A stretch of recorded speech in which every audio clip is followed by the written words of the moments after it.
Hey, everybody, welcome to Friday, June 5th.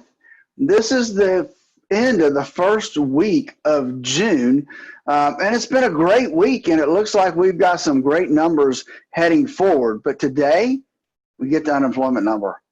What will that look like, and what will that do to the markets? Stay with us as we get ready to talk with Dave and check out the different opinions that might be out there. 0.7.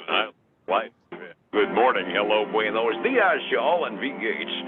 It's 8:39:21 here before 9. We always check in on your money every morning at this time and find out what's happening to your IRA and 401k. And things are going crazy on Wall Street after a report that both Phillip, Statler, and I are sitting here scratching our heads about, saying, how in Sam Hill could this happen?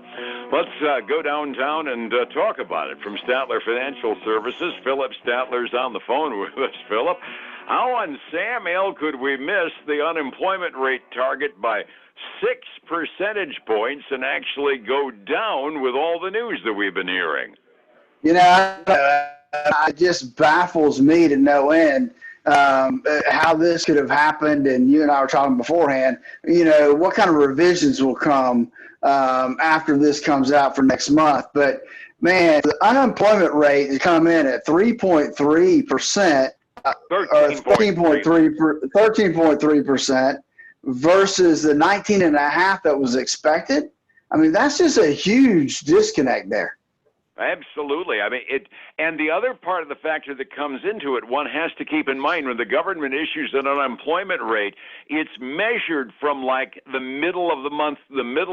So this basically had a cutoff in the early part of May before the reopening began, and everybody expected it to go up to like 19.5%. We were expecting Armageddon, and the federal government reports this morning a 13.3% unemployment rate. I mean, that still sucks, but I mean, good heavens, that's so far off of what anybody expected. It's mind-boggling, isn't it? Yeah, and you should see what it's doing to the daggone futures today, Dave. I mean, it is crazy going up. I mean, when I got up this morning and looked, we were about 300 on the Dow. But then I saw it starting to fall. It was down to like 230. Mm-hmm. But as soon as that unemployment number came out, man, it went up 500 points. Now it's up over 600 points. I just don't know what people are thinking. Holy crud. I mean, we're all scratching our heads, and I'm not sure I'd want to put $1 million bet on this being anything that isn't going to get revised heavily as well. The other part of the monthly data dump out of the federal government we got this morning was 2.5 million jobs, underscore here, added to the economy last month, which is another one of those head-scratching things. Again, keeping in mind, this is middle of April to middle of May, before most of the states got underway in reopening seriously and people started going back to work. We actually showed adding jobs in the middle of the shutdown. Phillip, I'm mind-boggled. Yeah, I don't know exactly how to explain all that, and it's it is mind-boggling. Dave, I'm having a few computer problems, so if you lose me, I understand. Understood. Yeah, we got a little bit of audio difficulty. I'm working around it, but the interweb isn't helping us all that much this morning. It must be scratching its head about the unemployment report as well. We've got a bunch of tidbits going on. The lead story on our local news happens to be among the lead stories nationally. J.C. Penney announces they're closing 154 stores, and that includes both the ones that are local to us, the Lakeshore Mall store, and the one up at Eagle Ridge in Lake Wales. And I was particularly sorry to hear on Facebook a bunch of the employees basically found out the same way that you and I did. So in addition to bad financially, it really stinks the locals, doesn't it? Yeah, that's sad that they weren't given any heads up before that article came out. That's just that's not the way to treat your employees. No, it really hit me as bad. I don't know whether it was everybody in the Pennies group, but some of the employees were saying, yeah, I just found out the hard way myself on Facebook, and saying, youch. That's 154 stores. The word is they're going to close like 250 stores, so the other shoe is going to drop, but the two stores that are within driving distance of folks in Highlands County, both going to be out of business. I haven't heard whether or not they're going to reopen for a going out of business sale or just move the stock. Have you? It did look to me like the article I read said that they were planning to open and have a 10 to 12 week store liquidation sale. That was what I heard in terms of the stores that were actually open by now, but I didn't know what they were going to do for the stores that hadn't opened yet after the shutdown. Yeah, I didn't say specifically. I just assumed they would open to reduce the stock, but they may not. I would hope they'd at the very least give the employees that much time, at the very least, on the payroll. Other tidbits out there, you've been hearing some things from Barry Diller about the guidance on stocks that we hadn't heard diddly about for the last quarter. It sounds to me like that might be becoming a habit, huh? Well, it is. He came out and said, Expedia and IAC are two companies he's involved in, and they're no longer going to give any kind of guidance going forward. Obviously, they got to do earnings reports, but they're not going to give any kind of guidance from now on. So I guess he felt like that was, that maybe one, it was too unpredictable, and number two, it was hurting the stock price when he was wrong. And number three, he found out from the other companies that weren't giving any guidance this quarter, it didn't seem to hurt him all that much, right? Well, that's true, too. You're right there. That's the other side of the coin. If you find out it doesn't hurt anybody else, let's just see if we just stop doing it completely. Speaking of companies that are reporting, we got a few companies that are putting out their quarterly reports this morning. It's all getting buried in the unemployment news, but there is individual company news out there, isn't there? There is. Gap reported $2.51 per share loss, way wider than expected. They were expected to lose 67 cents. They also were in the news, I think we talked a little bit yesterday, but they are haven't made a rent payment to Simon Properties, one of the largest mall in the country, of $66 million. So a big miss on Gap's front. And they're trading, which still baffles me. They were down when I first looked at them, but now they're trading up 2.8%. Go figure. I think everything's going up this morning, right? Yeah, well, that's true. I guess when the market, when the tide rises, everything goes up, right? I expect so. Other indications? So I got Slack Technologies, and they were a big winner during this coronavirus because it's a kind of a work-at-home technology where you can, sit there and instant message amongst employees working on a project. And so they lost 2 cents a share for the first quarter, which was better than expected. They're expected to lose like 6 cents a share. Revenue beat forecast. Everything looked good for them except they expect their paid customer base slowed down and that they withdrew their 2021 billing forecast because of all this. And they are down. They're a big loser today, Dave. They're probably not on your big loser list, but they're down 16% this morning. Wowzers. Yeah, they don't show up on my loser list. It only does mostly the blue chips, but that's precipitous, especially with everybody else going through the roof. Yeah, it is. Now, I've got a retail establishment that's done rather well.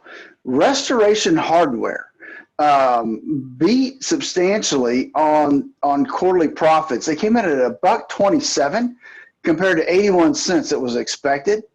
So Restoration Hardware revenue was above Wall Street forecast. They just had a good quarter, rebounding in business. They're up 9% this morning. Cool. That's good. Actually, it'll be even a new 52-week high right now, Dave. We'll take that happily. One more before the internet says goodbye to you. All right, man. So let's talk about DocuSign, another work-at-home benefit that they've seen. They beat estimates by 2 cents a share. They really beat on revenue as well. They really had a good quarter this time, and they're trading pretty much even. They're down 1% this morning. All right. We're looking at a day in which yesterday setting the table was kind of a profit-taking day. The Dow eked out a minimal gain of under 12 points. NASDAQ was off by a bit. That was 67 down. And the Standard & Poor's was down 10.5 points at the end of the day after kind of a herky-jerky day. We mentioned off of a decline in the unemployment rate and actually 2.5 million jobs added to the economy from the federal government reports, both of which were monster surprises that the market appears to be partying. How big is the party 45 minutes before we open, Phillip? Yeah, it depends on the index, Dave. Yeah, I'm here. You there? Can you hear me? So it depends on the index. The Dow's up a little over 2%, $573 right now. S&P 500 is up 1.4, about $44. NASDAQ's actually negative, down 0.1%, $10.75. We got gold and silver both trading down substantially. Silver's down almost 3%, gold's down 2.25%. Crude oil heading up substantially, up 4.2% to $39 a barrel. That's only $1 away from being able to reopen the oil fields out in Texas. We're getting close, man. We're getting close. We're getting in there. Overseas markets, Asia generally up off of our successes in the futures markets this morning. Europe is responding to our unemployment news by, relatively speaking, going through the roof between 1.5% and 2% on their major indexes. Phillip, it's one of those times where irrational exuberance is never wise, but you should also be able to make some money in market times like this. Advice takes a balanced approach, though, and you can help somebody give it. How do I find you to get that approach? Absolutely, Dave. Give us a call at 863-382-0037. Follow us on Facebook, Statler Financial Services. Look us up, like our page there, and follow us. And then catch us every weekend for the Statler Financial Radio Show, 6 a.m. and noon on Saturday, 10 a.m. Sunday morning on Highlands News Talk, 7:30 a.m. Which, by the way, also streams at newstalk730am.com. Phillip, thank you so much. May you have a great weekend, and we'll see you on Monday, all right? All right, buddy. You too. Be well. It's 105.7 Light FM and Statler Financial Services. Phillip Statler. Wait and see. You know, when you can't predict the future, that can be a good... Yeah, it was one of those weird days where I was just turning your volume down a little bit at a time to get rid of the ringing. We had a weird internet this morning. Yeah, it's breaking up. It keeps breaking up for me. Like right now, it's stuck. I don't even know how I'm going to get out of it. I'll wish you peace for the rest of the day. I appreciate it. All right, buddy. Have a great day. See you Monday. Bye-bye. All right, bye-bye. Wait and see. You know, when you can't predict the future, that can be a good strategy. But wait and see isn't always a good strategy when it comes to your retirement. In these uncertain times, the decisions you make today regarding your savings and investments can have a huge impact on your retirement. Phillip Statler and the team at Statler Financial have seen the market at its highs, its lows, and everywhere in between. They know how emotional it can be for you right now. So here's what they're doing. They're clearing their schedule to talk with you on the phone or on a video call to listen to what concerns you have and then offer help. The number to call is 863-285-3815. They are local and independent advisors who can help guide you through this. Call Phillip Statler and the Statler Financial team now. 863-285-3815 and schedule your time for a phone or a video meeting with the team. Call 863-285-3815. That's 863-285-3815. Investment advisory services offered through Statler Financial Services, Inc. Investing involves risk, including the potential loss of principal.